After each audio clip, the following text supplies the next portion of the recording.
Vous avez composé le numéro d'urgence des sapeurs-pompiers. Votre conversation sera enregistrée. Ne quittez pas, un opérateur va prendre votre appel. Les pompiers, j'écoute, quelle est votre urgence? Allô, ma maman, elle est tombée parce que elle se sent pas bien. Elle arrive à parler, ta maman? Non. Donc, je suis le caporal-chef Jesse, j'ai 18 ans de service et ça fait donc 4 ans que je suis affecté au centre opérationnel. Donc le 6 juillet, vers 19 h, je prends un appel d'un enfant. Donc rapidement, je me rends compte que c'est un enfant qui est très jeune, je le vois à la voix, qui m'appelle pour sa maman qui, a priori, est tombée au sol et ne lui répond plus. Tu es à quelle adresse? J'habite au 15 rue La Cancini. 15 rue comment? 15 rue La Cancini.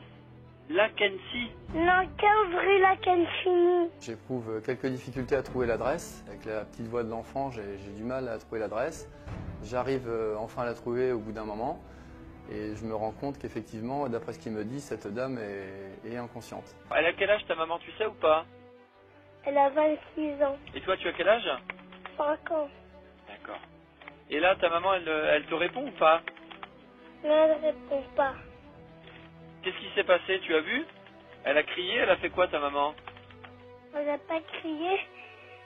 En fait, elle s'est relevée 2 fois, après elle est tombée. Au moment où je te parle, là, les pompiers, on est en route. D'accord? On va venir voir ta maman au 15 rue de la Quintini. D'accord? On arrive.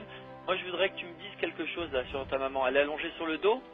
Le vol qui est par terre. Eh, d'accord. Et est-ce que tu es capable de la tourner, de la mettre sur le côté, ta maman? C'est possible ou pas?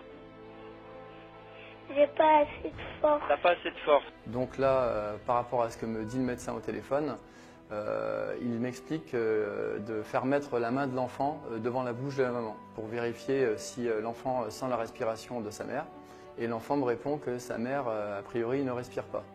Donc là, la situation se complique puisque partie de ce principe, c'est que pour nous, elle est en arrêt cardiaque. Tu m'entends, ma grande? Je suis pas une fille, je suis un garçon. T'es un petit garçon, d'accord. Tu vas écouter ce que je te dis là, d'accord? Il y a d'autres appartements là où tu habites au rez-de-chaussée. Tu vas aller taper très très fort dans toutes les portes, d'accord? Que tu vois en face de toi et sur les côtés. Tu donnes des coups de poing et des coups de pied dans les portes, d'accord?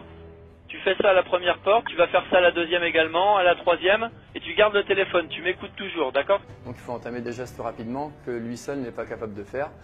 Donc je le fais sortir de son appartement tout de suite afin de taper dans les portes des voisins pour faire intervenir un adulte puisqu'il est tout seul chez lui, il n'y a aucun adulte.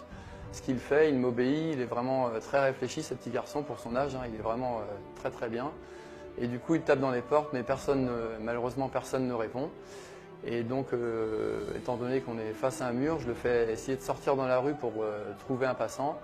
Et à partir du moment où il sort dans la rue, eh bien, il tombe finalement sur l'équipe des sapeurs-pompiers qui arrive à ce moment-là, puisqu'on reste je reste avec lui jusqu'à l'arrivée des pompiers. Et donc à la fin, on se rend compte que finalement l'équipe qui intervient nous rassure en disant que la maman est de nouveau consciente. Et donc tout finit bien finalement.